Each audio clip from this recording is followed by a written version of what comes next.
So next question, the instantaneous value of current from AC source is I is equal to 55 sin 314 t. What is its peak value? very easy question.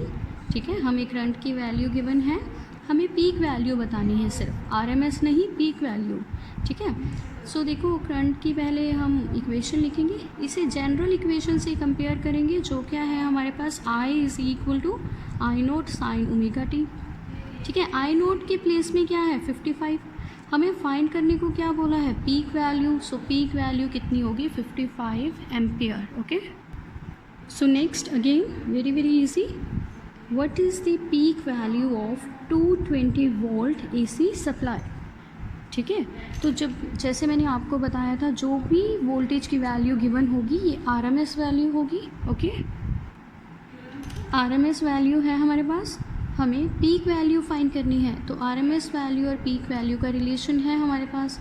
ठीक है, तो वहाँ से peak value of voltage कितनी होगी, VRMS into √2. Value put करेंगे तो ये आएगा 311 वोल्ट. ये आप वैसे भी याद रख लो कि पीक वैल्यू मेन सप्लाई की इतनी होती है, 311 volt.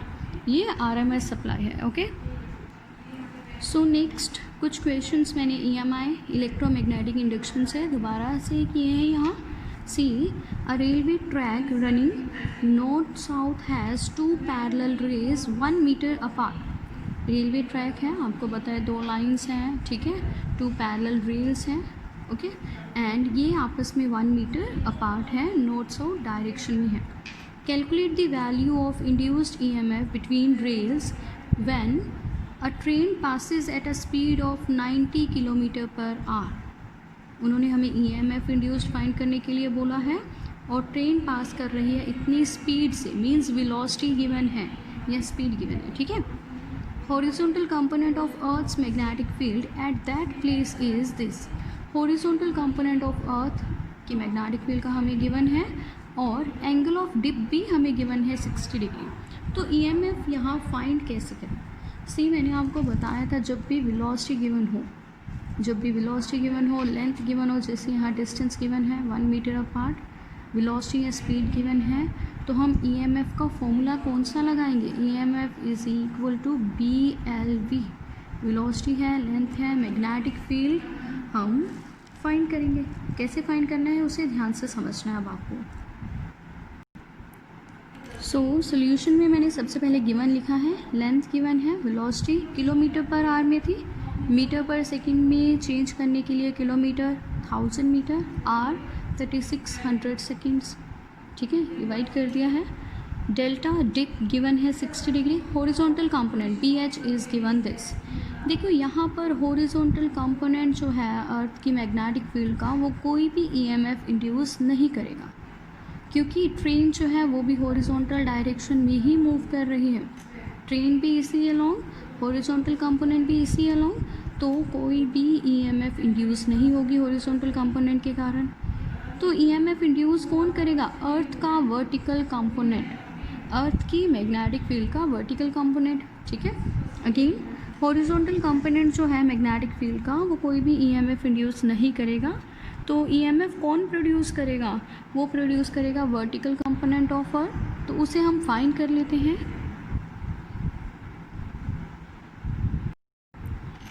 C, horizontal and vertical components आपस में रिलेट हो रहे हैं. कैसे, देखो ये होती है हमारी अर्थ की रिजल्टेंट मैग्नेटिक फील्ड की डायरेक्शन.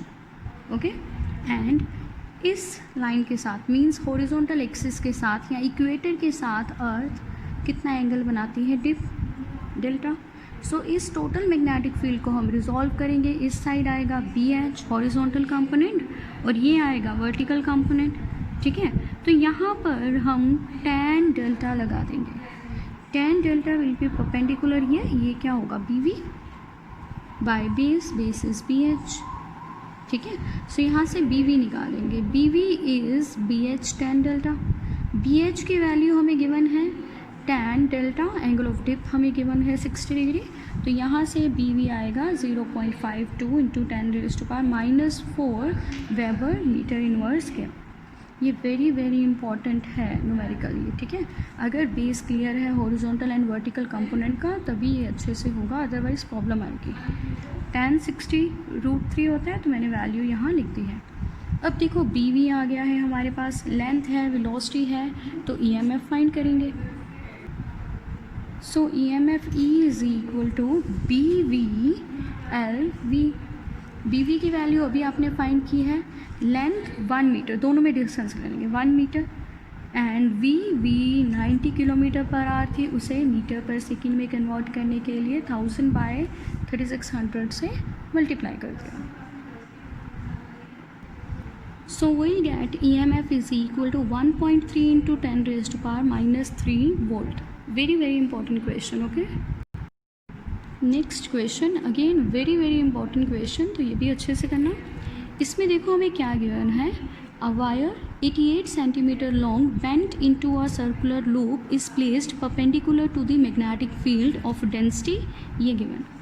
देखो हमारे पास वायर है, उसकी लेंथ गिवन थी, ठीक है, उसे फिर हमने सर्कुलर लूप में चेंज कर दिया। तो एक वायर की लेंथ जो गिवन है उसे सर्कुलर लूप में चेंज कर दिया, मीन्स ये सर्कमफ्रेंस हो गई हमारे पास उस सर्कुलर लूप की। उस सर्कुलर लूप को हमने मैग्नेटिक फील्ड इतनी में रखा, 2.5 वेबर मीटर इनवर्स स्क्वायर, ये मैंने पहले भी बताया है, ये यूनिट्स है मैग्नेटिक फील्ड के, ठीक है। With in 0.5 seconds the loop is changed into a square of side 22 centimetre. इतने सेकेंड्स में हमने लूप को सर्कल से चेंज कर दिया, किस में, स्क्वायर में, जिसकी साइड क्या है 22 सेंटीमीटर। एंड फिर हमने मैग्नेटिक फील्ड की इंटेंसिटी या डेंसिटी इंक्रीज़ कर दी, और कितनी की, 3 वेबर मीटर इनवर्स स्क्वायर।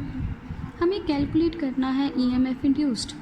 देखो हम कॉइल को भी चेंज कर रहे हैं, मैग्नेटिक फील्ड को भी चेंज कर रहे हैं, तो क्या होगा, EMF इंड्यूस होगी, ठीक है। देखो EMF इंड्यूस अब हम फाइंड कैसे करेंगे, हम सिंपल फॉर्मूला लगाएंगे फ्लक्स वाला, फैराडे सेकेंड लॉ का, ठीक है। मैग्नेटिक फील्ड गिवन है, टाइम गिवन है, ठीक है, एंड हम फैराडे सेकेंड लॉ यूज़ करेंगे। एंड वहाँ पर इम्पॉर्टेंट पॉइंट है जो आपको याद रखना है।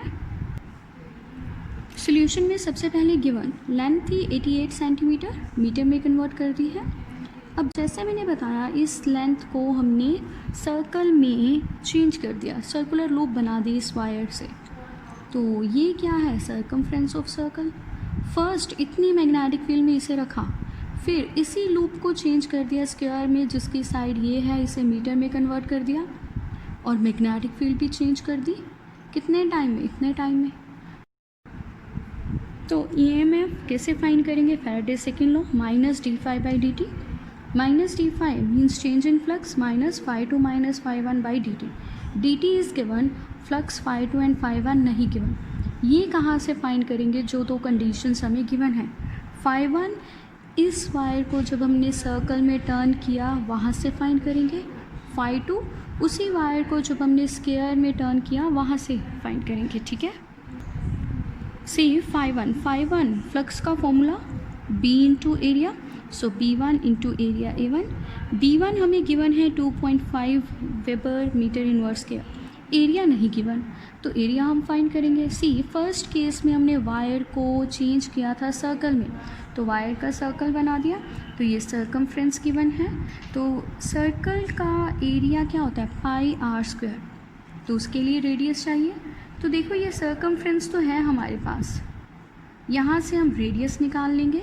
सर्कमफ्रेंस क्या होगा, 2πr इज इक्वल टू ये वैल्यू, यहाँ से रेडियस आ जाएगा हमारे पास, तो वहाँ से हम एरिया A1 निकाल लेंगे, πr², r की वैल्यू आ जाएगी। Again I am repeating, first case में हमने वायर से सर्कल बनाया, वायर की लेंथ गिवन थी, मीन सर्कमफ्रेंस गिवन थी, बट हमें एरिया चाहिए, एरिया होता है सर्कल का πr², तो रेडियस कैलकुलेट करेंगे हम सर्कमफ्रेंस के फॉर्मूले से। सो देखो रेडियस की वैल्यू आई हमारे पास ये, तो A1 निकाल लेंगे हम, A1 is πr², value put की तो A1 की वैल्यू आ गई। फिर flux is B into area, B1 into A1 value put कर दी, तो ये फ्लक्स की वैल्यू हमारे पास आई। सो फ्लक्स phi2 भी हम ऐसे ही फाइंड करेंगे, B2 इंटू A2। अब A2 कहाँ से निकालेंगे, तो सेकेंड कंडीशन याद करें, सेकेंड टाइम हमने उस लूप को स्क्वायर में चेंज किया था, तो स्क्वायर का एरिया क्या होता है, साइड स्क्वायर। सो B2 इंटू एरिया मैंने लिख दिया है साइड स्क्वायर, स्क्वायर की साइड मैंने ये लिखी है, तो हम यहाँ से phi2 निकाल लेंगे तो ये वैल्यू आएगी। ठीक है, ये आपको याद रखना है। सी इक्वेशन 1 से फिर हमारे पास EMF आ जाएगी, EMF is minus phi2 minus phi1 by this, तो ये नेगेटिव आएगा तो माइनस कैंसिल हो जाएगा। तो after solving will get EMF is equal to 0.0176 volt. ऐसे क्वेश्चंस में आपको हमेशा दो कंडीशंस दी होंगी, जैसे पहले सर्कुलर कॉइल या लूप, फिर स्क्वायर। तो सर्कल से आप फर्स्ट एरिया निकालेंगे, स्क्वायर से सेकंड एरिया, उनके respectively B1 and B2 means magnetic fields भी गिवन होंगी, तो आप वहाँ से flux phi1 and phi2 find कर सकते हैं easily. Okay, and then simple Faraday's second law लगाएंगे और वैल्यू पुट कर देंगे। So last question, a rectangular conductor LMNO is placed in a uniform magnetic field of 0.5 tesla. हमें एक rectangular coil या कंडक्टर गिवन है जो यूनिफॉर्म मैग्नेटिक फील्ड में है, मैग्नेटिक फील्ड की वैल्यू है। The field is directed perpendicular to the plane of conductor, field perpendicular है मैग्नेटिक फील्ड, ओके, कंडक्टर के, एंड एक आर्म Mn जिसकी लेंथ 20 सेंटीमीटर है उसे मूव कर रहे हैं towards left with velocity 10 metre per second. अब देखो ये हमारे पास कॉइल है LMNO, ठीक है, इस कॉइल की एक आर्म Mn एडजस्टेबल है, इस कॉइल को मैग्नेटिक फील्ड में रखा हुआ है, मैग्नेटिक फील्ड इसके परपेंडिकुलर है, सपोज इनवर्ड है, क्रॉस है तो इनवर्ड्स। अब इस आर्म को हम इस तरफ मूव करवा रहे हैं, वेलोसिटी v वैल्यू गिवन है, लेंथ भी गिवन है, ठीक है।